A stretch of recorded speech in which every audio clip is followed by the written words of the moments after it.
All right. Jesus Christ. It's punctuality. All right. Hi. How's it going? It's good to see you again, everybody. Who was just in the breakout room? Yeah. Is it fun? It's good shit? You feel better? Yeah? Feel good about transitioning? It's hard, right? It's like, gotta learn that shit. All right.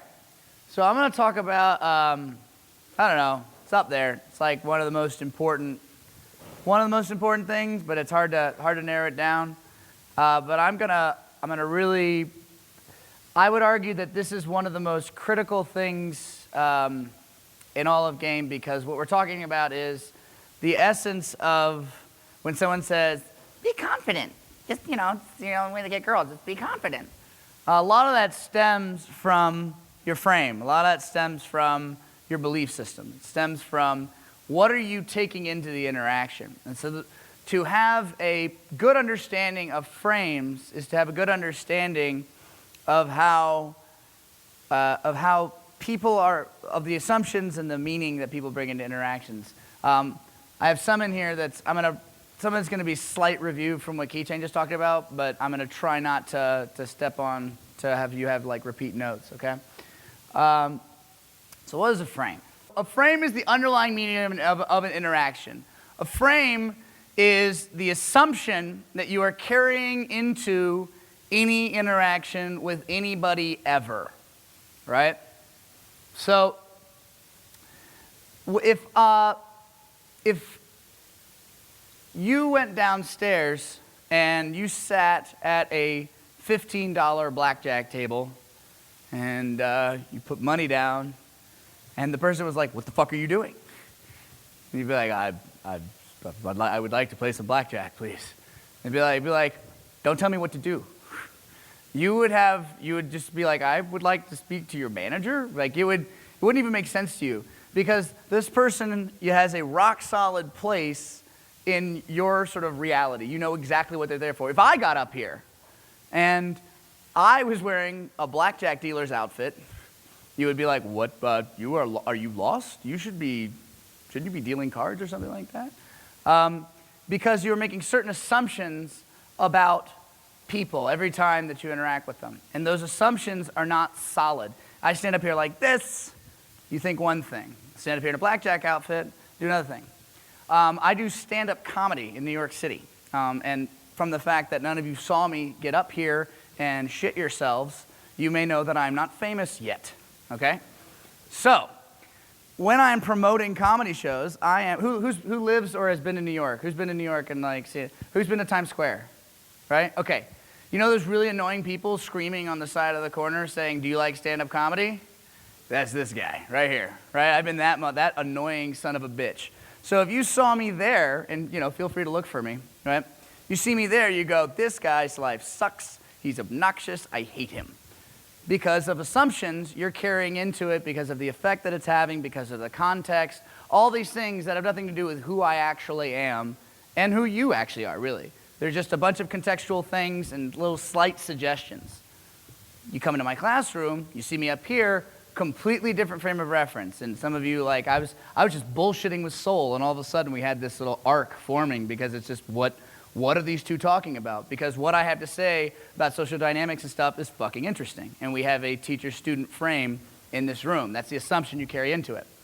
So this carries into your interactions with women in what I think are relatively obvious ways, which is that you have assumptions that you take into your interactions with women all the time.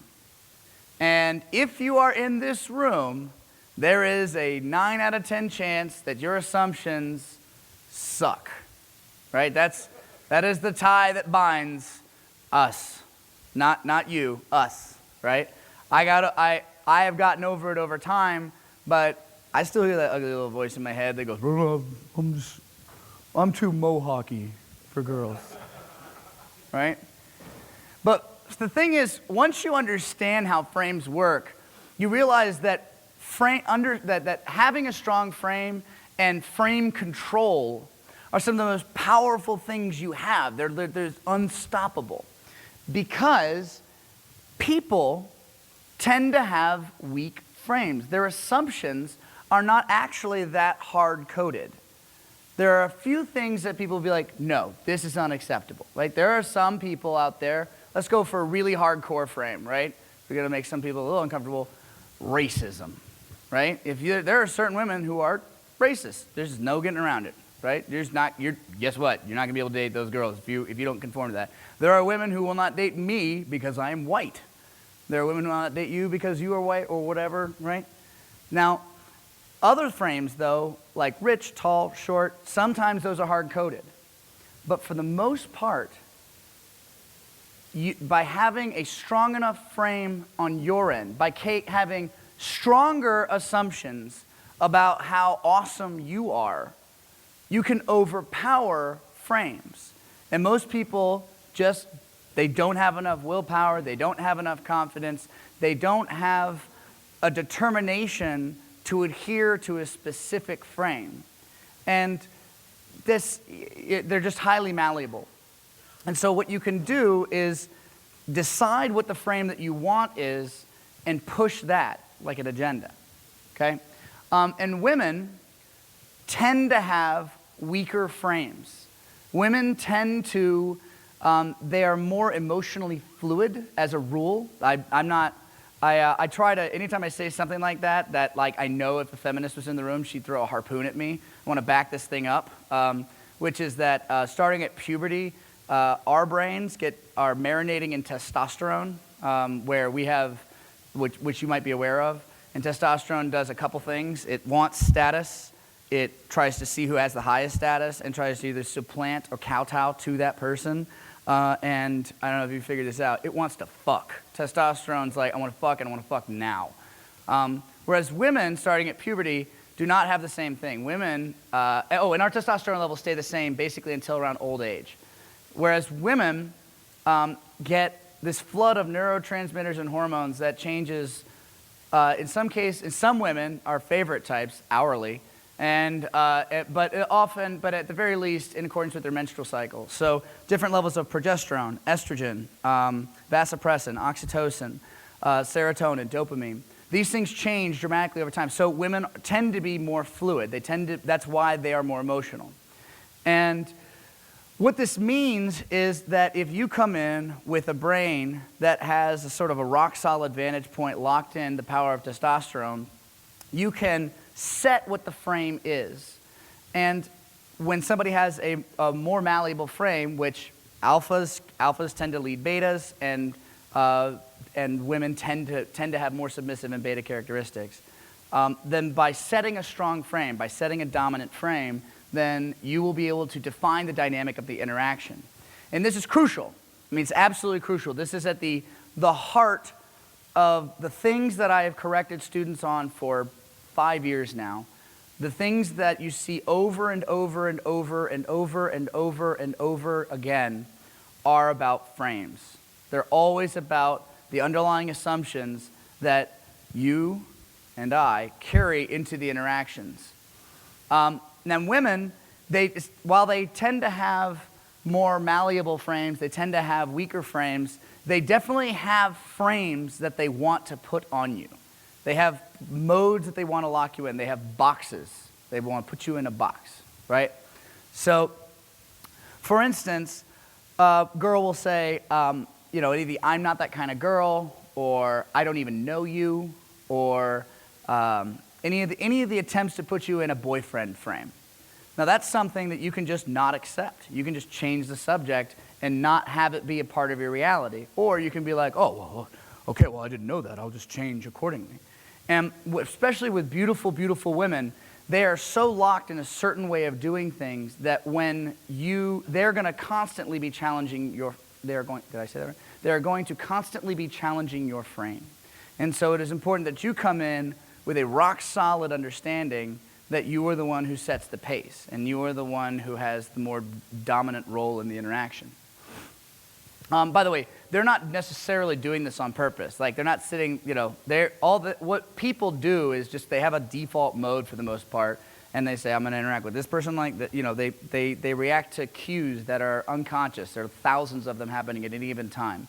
So women aren't sitting there going, I will reject this one for being a loser, and this, like, it's just they subconsciously develop these mechanisms, and we all kind of do it to an extent.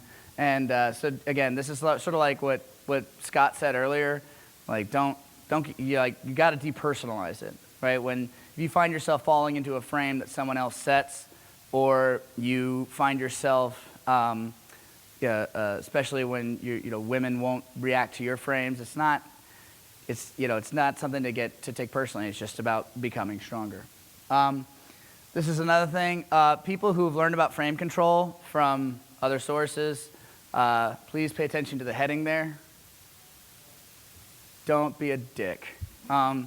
Because what happens is people learn about frame control, and all of a sudden everything becomes about frame control. And it's like if anybody asks them to do anything or behave in any way, they're like, don't beta me, bitch.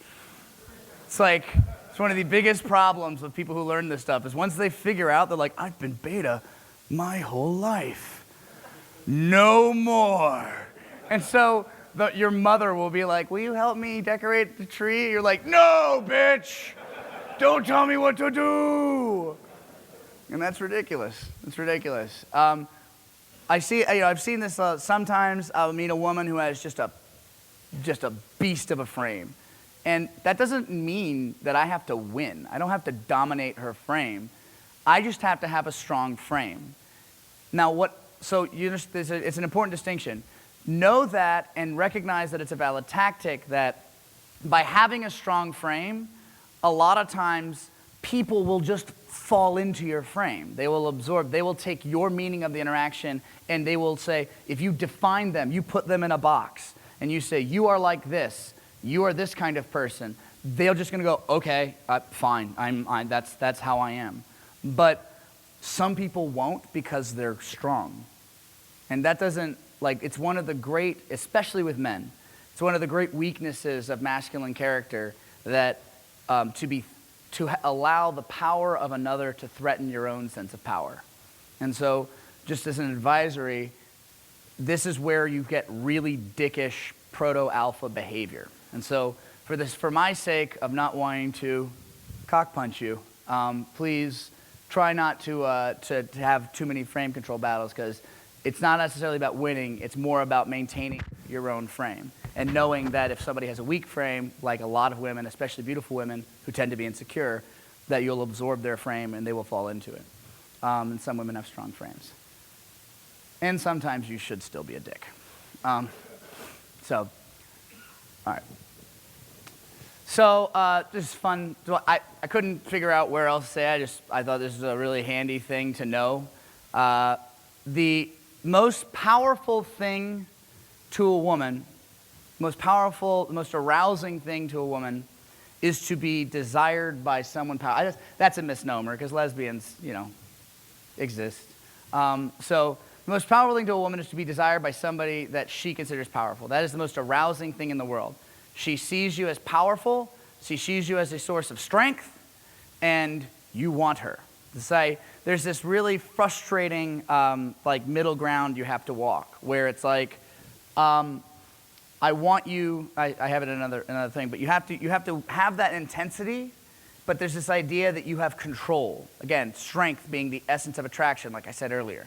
So you have tremendous control, tremendous desire, and so women have this sort of built-in blueprint fantasy of making somebody with overwhelming control and overwhelming power lose his control powerfully.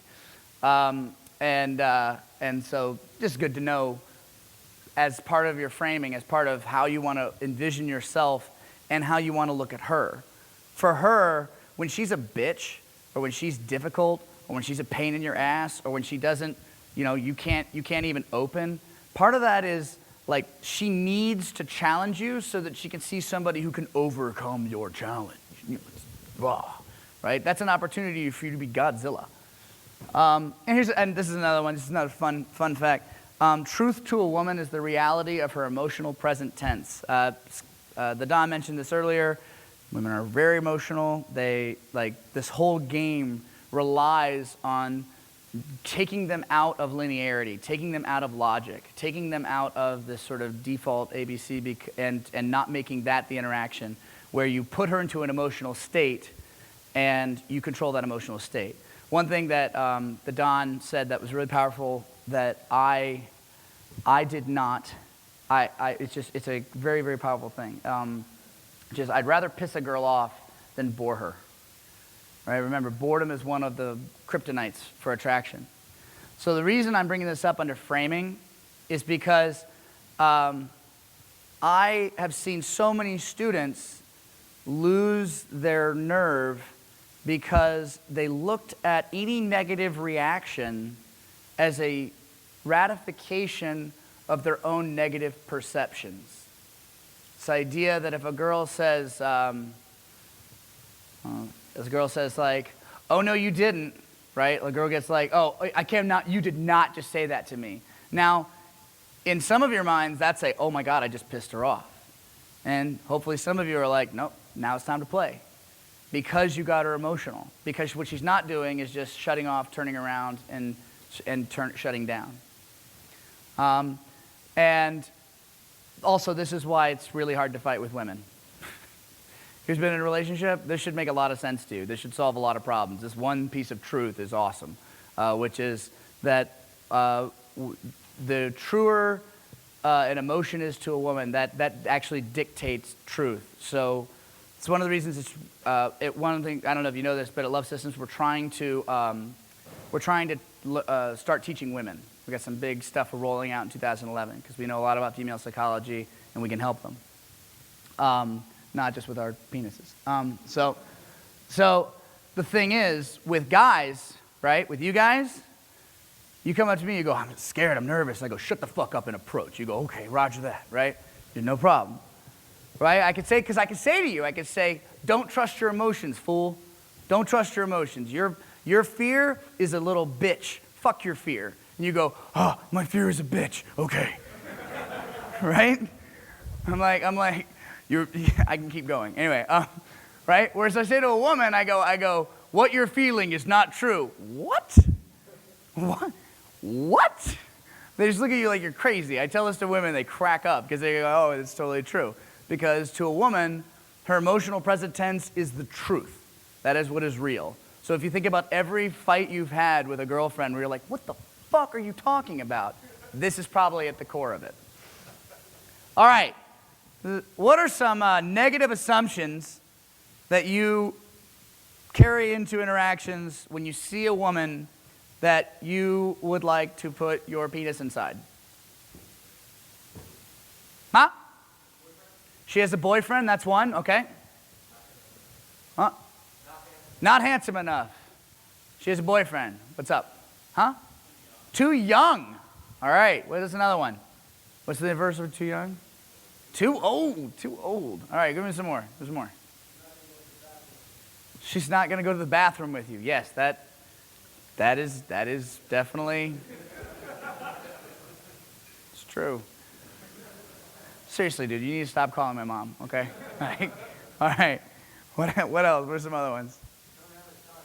You don't have a shot anyway. Wow, that's jacked up. You get a refund. No. All right, what else? What do you got else? What else? Come on. Some other ones. Girls like that. How ironic it comes from you.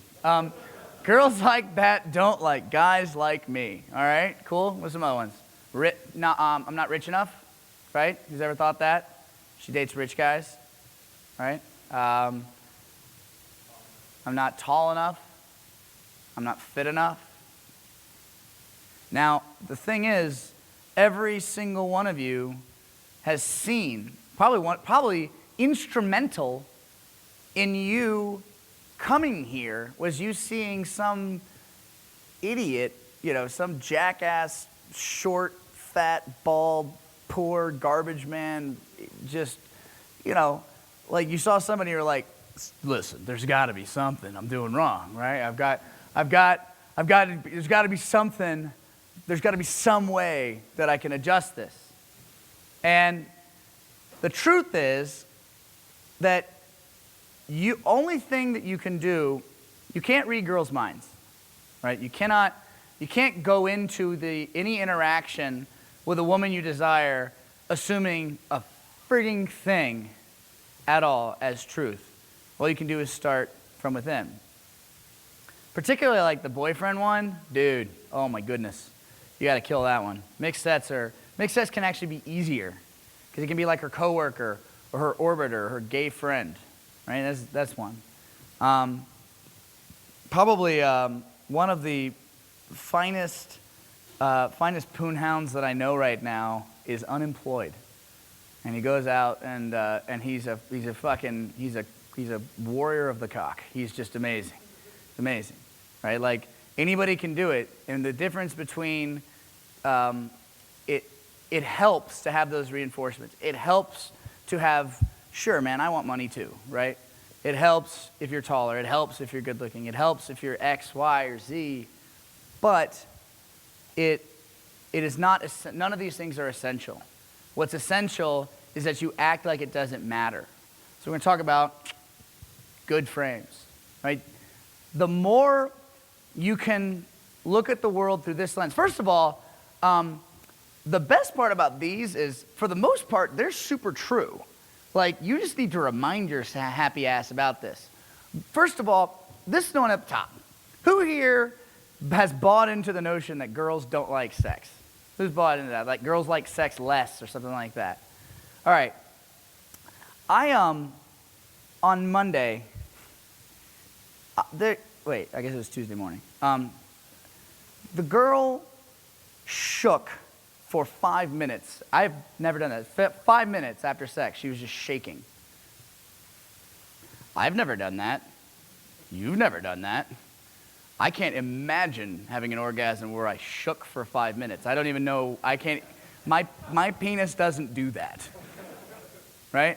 So, what girls love sex. They feel orgasms in a way that we have no perception of. Like, you enter them, you consume them, and they're in this emotional place. They are dying to find somebody who makes it worth the time that they took to shave. They're not wearing matching underwear for fun, right?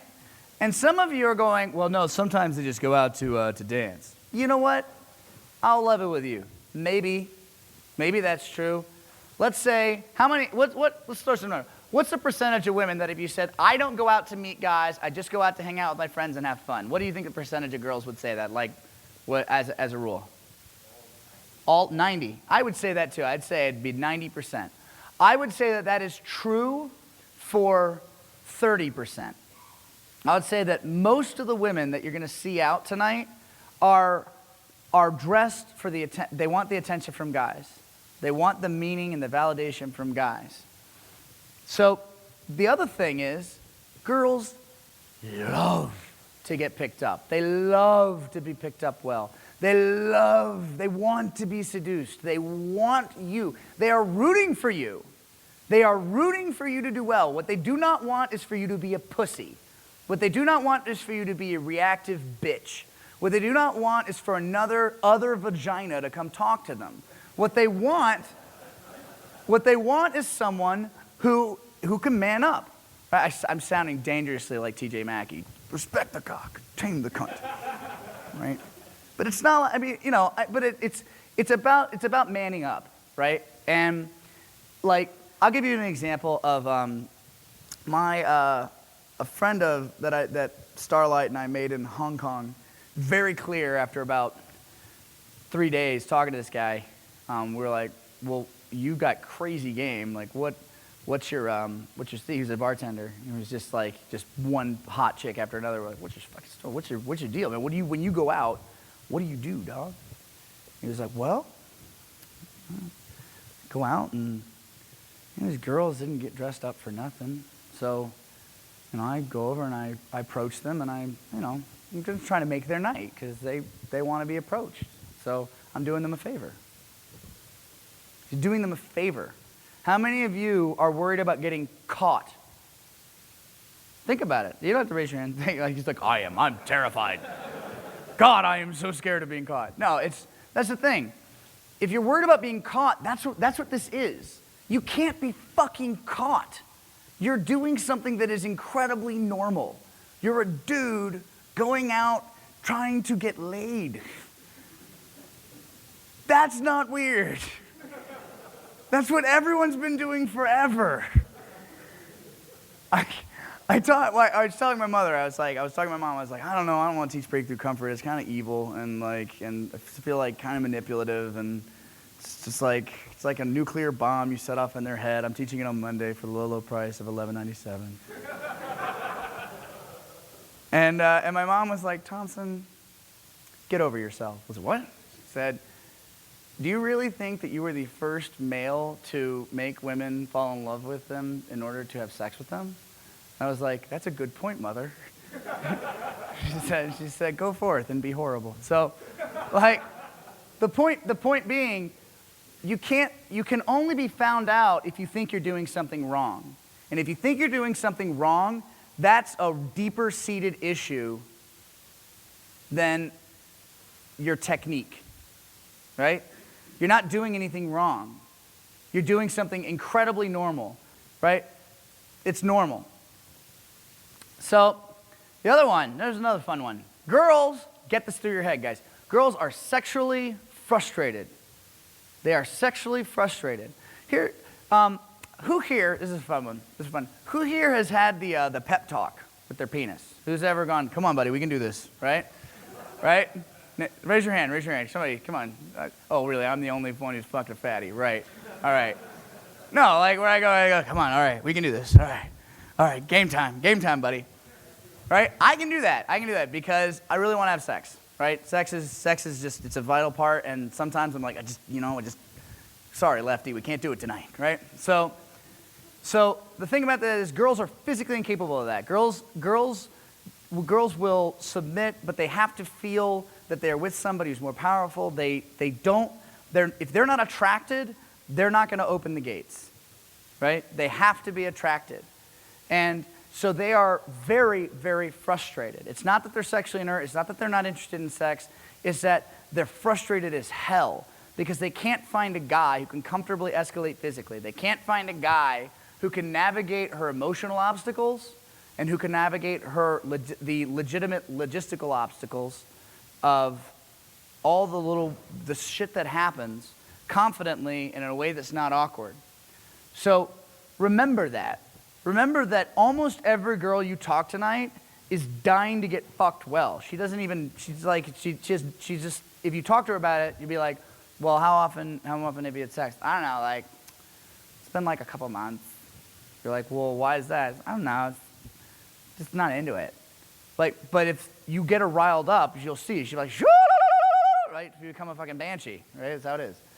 Right? All right, some other ideal frames. We talked about qualification a little bit ago. Keychain gave a good speech. The mentality that you are the prize. Deservingness is a big thing in here. Having the mentality that you are important, that she needs to kowtow to you, that she needs to rise to your occasion, right? Now, I'm not going to go all the way TJ Maxey on us, right? I actually think there's a happy place you can be, where you can meet in the middle a little bit. But the thing that I see over and over again is that it's not a middle ground. It's this, oh my God, I'm so lucky to be here with you, hot chick. I'm so lucky to be having this conversation. I'm so fortunate to be talking to your double Ds. So the mentality of, I am the prize. Think about any interaction that you've had with a girl and how it would be different if you didn't come at it from the position that you should be showing gratitude for the mere fact of her talking to you. And she's going to try, like, especially beautiful women, the more that they see that you have this mentality that you're the prize, they will constantly try to change it up. So that needs to be a rock solid frame on your part. You need to be somebody with boundaries. You need to be somebody with a strong position that says, you are lucky to be here too. The bitch was in parentheses, but I didn't want to do that. All right, another one. It's always on. It is always on. I cannot count the number of times when I was like, man, I could sure use some more indications of interest. I could sure use this girl to like grab my leg. I could sure use this girl's friend not being a fucking bitch. I could sure use X, Y, Z. I could sure use any given sign that it is more on than it is. And over again, persistence, shamelessness, tenacity. Don't, who's been in a boot camp with me? Who are my former students? What do I do if a girl turns me down? Fucking A, I keep going.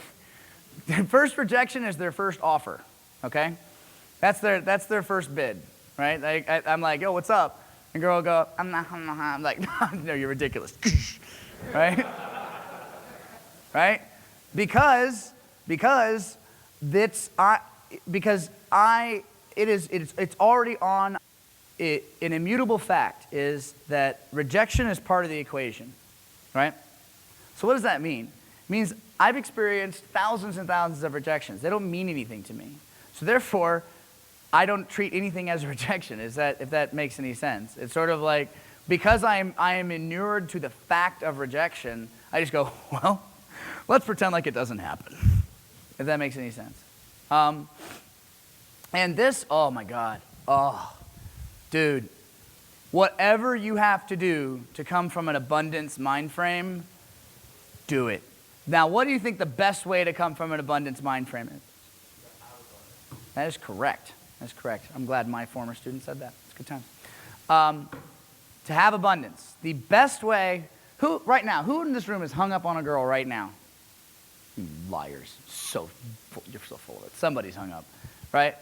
The best way to get over a specific girl, the best way to stop a girl hanging on your heart is to have a lot of other girls around, is to increase the actual number of women you are dating, you are seeing, that you having your phone be blowing up, having to juggle different girls. It keeps your mind off of that stuff. And more to the point, it gets us away from the kryptonites of neediness and awkwardness, because you don't put so much stock in any one interaction.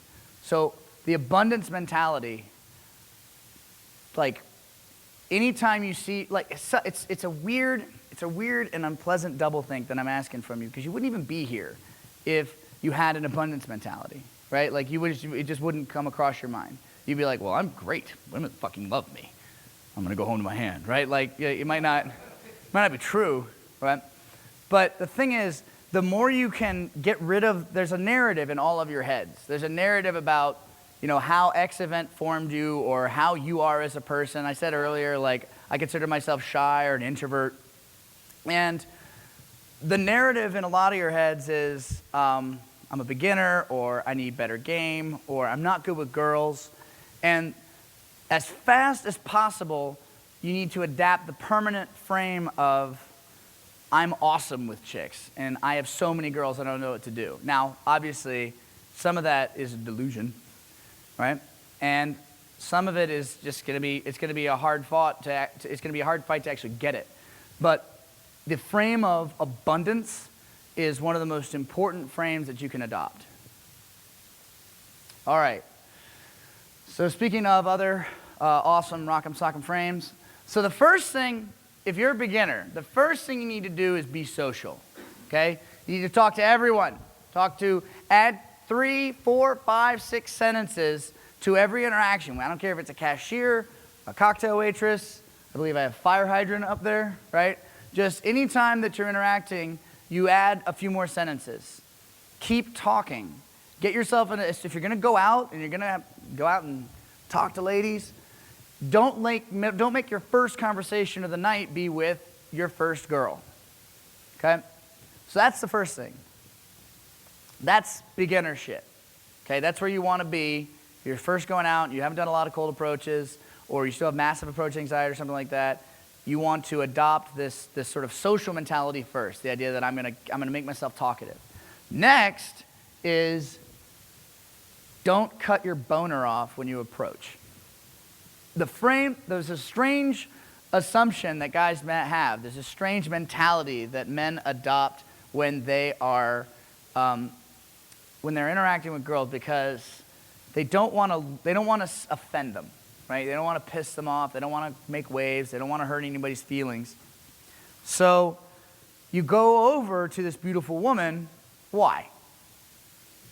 Why did you approach her? I want to fuck her. That's right. I want to fuck her. I want to fuck her. Right? And what happens though is you're nice. Right? We had the nice guys raise their hands earlier. I won't make you do it again. But you're nice. You try to say the right thing. Try to say something that's not offensive. You try to make your mama proud. Try to say things that are good and right, decent, and you bore the fuck out of her. And then even if it goes well, you get a number, it's nice. Let's say you have a date, it's nice.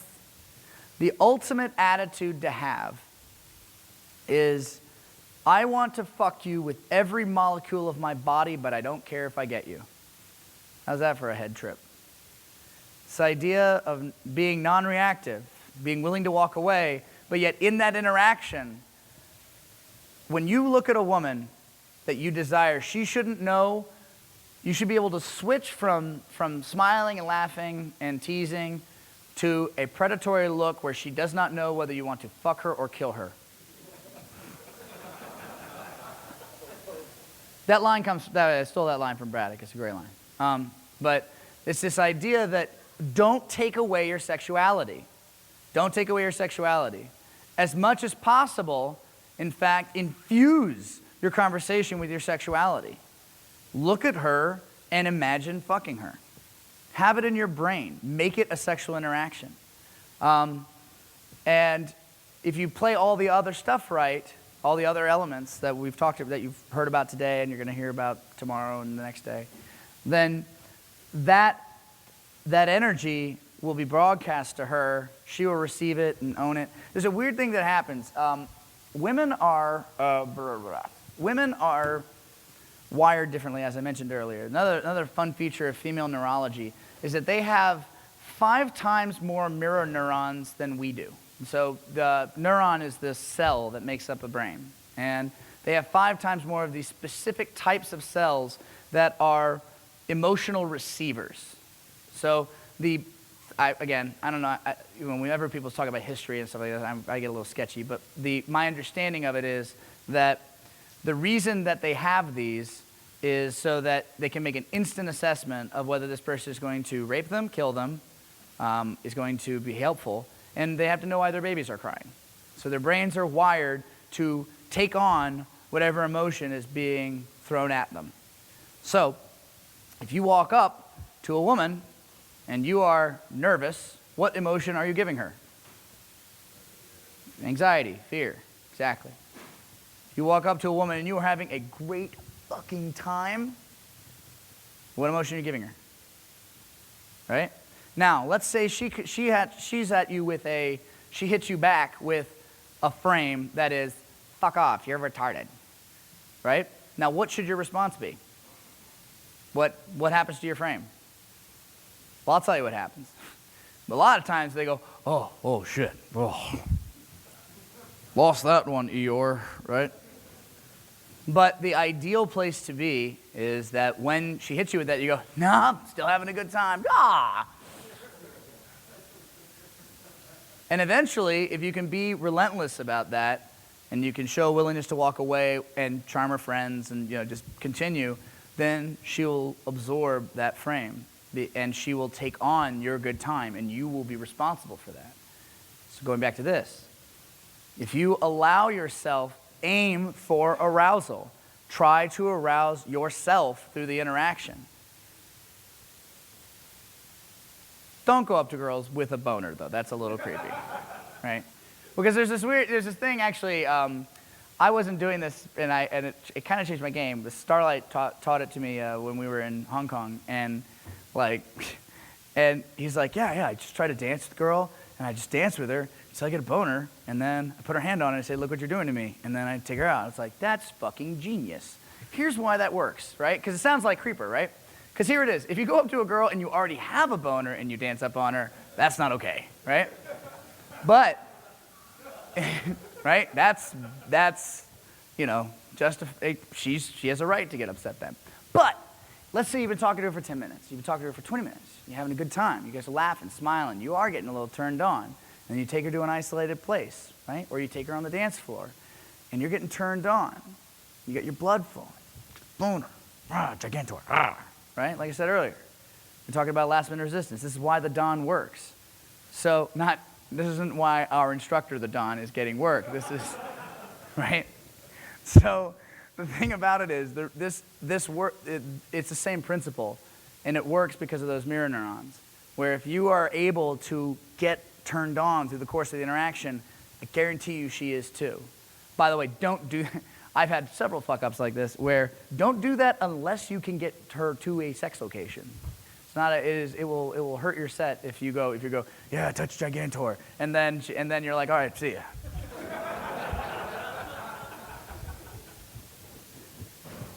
Okay. Yeah. I heard Keychain talking about this. I got 10? Word? 10? But I'm special. All right. Keychain already talked about this. This is the idea. So here's the way, I'll do a little quick recap. Girls will qualify themselves to you if they like you. Girl has to like you, right? One of the ways girls will qualify themselves to you is by, they will rise to whatever occasion you set. You say, here's what's something that's important to me, and they go, oh, well, I have that. Another thing that will happen is it's a very subtle, mind control-y kind of thing where if you tell a girl that she is a characteristic, then she will subtly adjust to it. You know what I like about you? You're X. You know what I can tell about you? You're X. And the more, if you guys want to learn more about force framing, let me know, and I will talk more. But I want to get to some more important stuff. But just know that the frames that you want to put on women for sexuality are discretion. You can keep secrets. You value keeping secrets, and you know that she has secrets, and she values keeping secrets. Spontaneity and adventurousness. She's willing to do things on the spur of the moment, and she can follow her emotions wherever they lead her. Independence. She doesn't necessarily turn to her friends and other people for good advice. She marches to the beat of her own drum. And sexual aggressiveness. When she sees something she wants, she goes after it. These are things that I'm talking late qualification, late in the game. Like you're like 15, 20 minutes in the conversation. You do it in isolation. These are traits you pick out, and you say, here's what I like about you. I can tell this about you. And it does not work and will not have an impact if she does not like you. If you say this within 5 minutes and you haven't built any attraction, she's going to go, whatever, dude. Not going to matter. Okay? All right. This is it. All my students know this is where I live. All right? These are the summary of the things that I have seen over and over and over and over again in my students. And they're some of the first things out of my mouth, and I'm glad that I get to say it to all of you, because these 3 things cover 90% of student problems, okay? So, first, do not ask permission to talk to anyone. Now, sometimes people take me really literally, and they're like, I didn't ask permission. I didn't say, may I talk to you? No, that's not what I'm talking about. I'm talking about with every fiber of your being, people ask for permission. Whether like 90% of your body language cues, when you learn about in the DVDs, it's about presenting this idea that you are not asking permission. You are there. You take up space. You don't stand like this. You stand like this. You have your chest wide. You have your stance, so shoulder width apart. You look powerful. What happens when you get nervous, your feet close up, you take up less space, your shoulders, and you talk in a really quiet voice, and you maybe speak really fast. And as a result, you seem like a bitch. So, this one right here, if you are getting blown out, like blown out, you just turn your back. Within a minute, you are asking permission. Guaranteed. Now, not every time. Like, look, no one can open every single fucking set. But if you're saying it's like a night theme that girls just are not giving you the time of day, you need to be more powerful. You need to go in and summon some warrior god. How would Genghis Khan approach this girl, right? Like, be like, ah. That's an indirect opener. All right. Okay. So the next attitude you need to adopt is kind of twofold. Everything I say is right, and everything is going according to plan. Everything I say is right. Now, this works a couple ways. First of all, if you listen to me, or you listen to a lot of our instructors, we deliver with a tone, with a force, with an authority that does not brook argument. I tend to speak in decrees, and I've noticed that it helps when, and as do you, boss. Like there is the attitude of what I am saying is correct, and listen to it in yourself. Listen when you speak.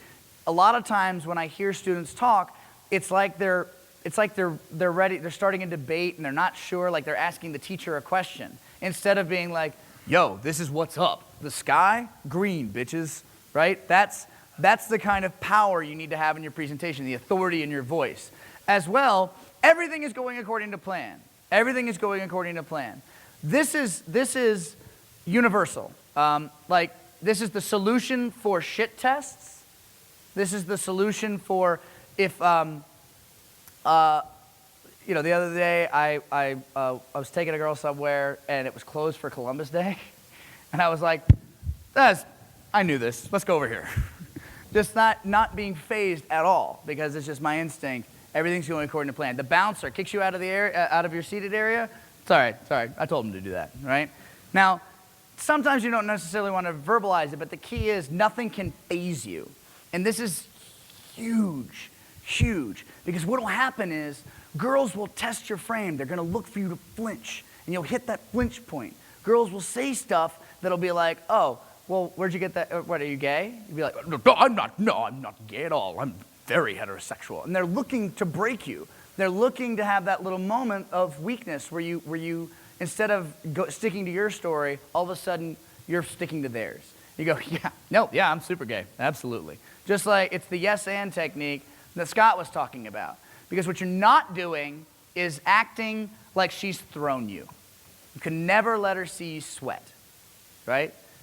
And fun fact, you do this enough in your personal life, you will be a dick. But this is it's the catch-all solution to every negative thing that comes up. Every negative thing that happens is always, "No, everything's cool. I'm fine. Screw this. I'm good." And then the last, do not determine boundaries. Discover them for yourself. Do not determine boundaries. Discover them for yourself. Let's see. Which of my favorite stories do I want to tell? All right. So when I did one of my boot camps in Los Angeles, another instructor was there, and we've been there for maybe 10 minutes, right? I said, "Hey, man, how's it going?" He's got this pretty girl on his lap. I said, "How's it going?" He said, "Come here. I have my finger in this girl's ass." Okay. Right? Another moral. I was in Sydney, and this girl was like, "You're so sexy." I agree.